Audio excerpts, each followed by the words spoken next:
Assalamualaikum warahmatullahi wabarakatuh. Selamat datang kembali di channel El Leila Official. Sebelum kita mulai, pastikan sahabat semuanya sudah klik tombol subscribe.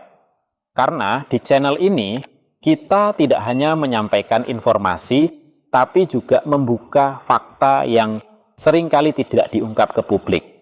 Sahabat semuanya, beberapa hari terakhir muncul berita yang cukup mengagetkan. Sebanyak 13 calon jemaah haji Indonesia ditunda keberangkatannya oleh imigrasi di Bandara Soekarno-Hatta. Alasannya satu, mereka tidak menggunakan visa haji.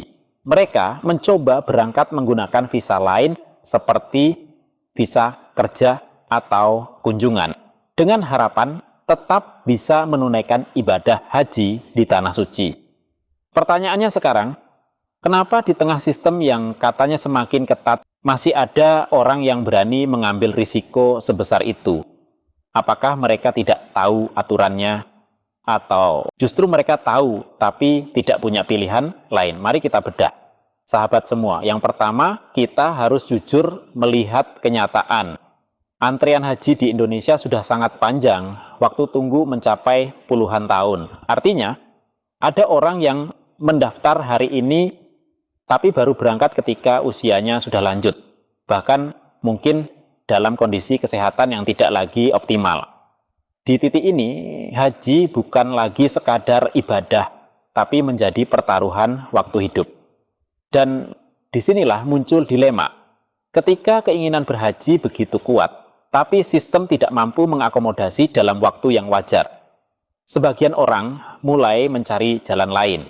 Kemudian, yang kedua, faktor biaya. Biaya haji resmi terus mengalami tekanan. Belum lagi haji khusus yang nilainya jauh lebih tinggi. Bagi sebagian orang, pilihan yang tersisa hanya dua, menunggu lama atau mencari jalur alternatif. Dan disinilah celah itu muncul, jalur non-prosedural, yang seringkali dijanjikan oleh oknum-oknum tidak bertanggung jawab. Dengan iming-iming, yang penting sampai sana, nanti bisa diatur. Padahal, faktanya hari ini sangat berbeda. Sejak reformasi besar yang dilakukan oleh pemerintah Arab Saudi di bawah kepemimpinan Mohammed bin Salman, sistem haji berubah total. Akses ke Makkah diperketat, masuk ke Arafah, Mina, dan Muzdalifah. Semuanya berbasis izin resmi. Tanpa visa haji, hampir mustahil. Bahkan bukan hanya gagal berhaji, risikonya jauh lebih besar. Mulai dari tertahan di checkpoint, dideportasi, hingga terjebak dalam kondisi yang membahayakan keselamatan. Lalu muncul pertanyaan yang lebih dalam. Kalau risikonya sebesar itu, kenapa masih ada yang nekat? Jawabannya mungkin tidak sesederhana melanggar aturan. Bisa jadi ini adalah kombinasi dari tekanan sistem, keterbatasan akses, dan harapan yang terlalu besar.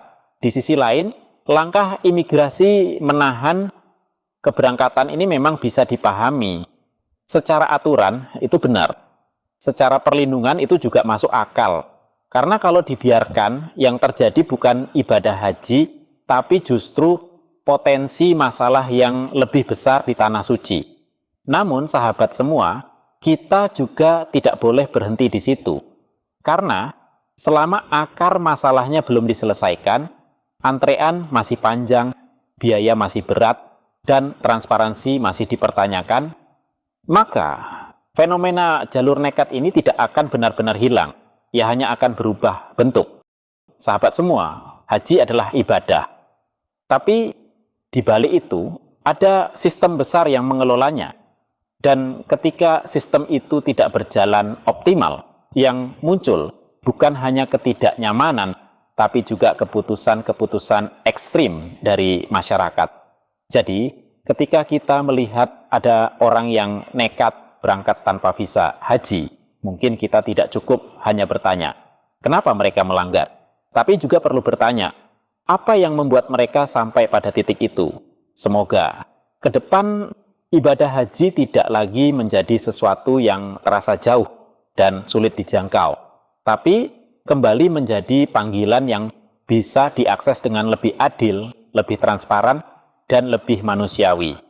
Sahabat semuanya, sampai di sini dulu pembahasan kali ini. Mudah-mudahan video ini bermanfaat bagi kita semua, khususnya bagi calon jemaah haji Indonesia.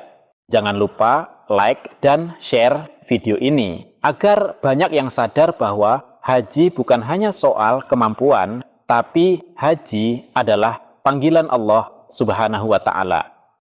Sampai jumpa di konten selanjutnya. Wassalamualaikum warahmatullahi wabarakatuh.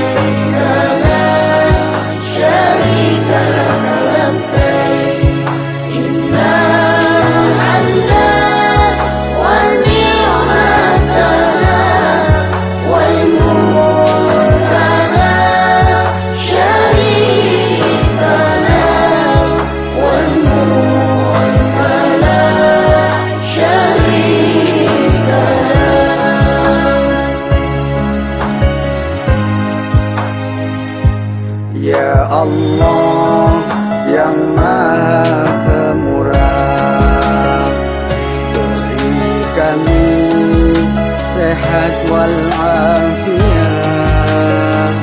rizki berlimpah yang halal barakah, keluarga sakinah, mawaddah warahmah, putra putri yang salih salihah, ahli ilmu dan ahli ibadah.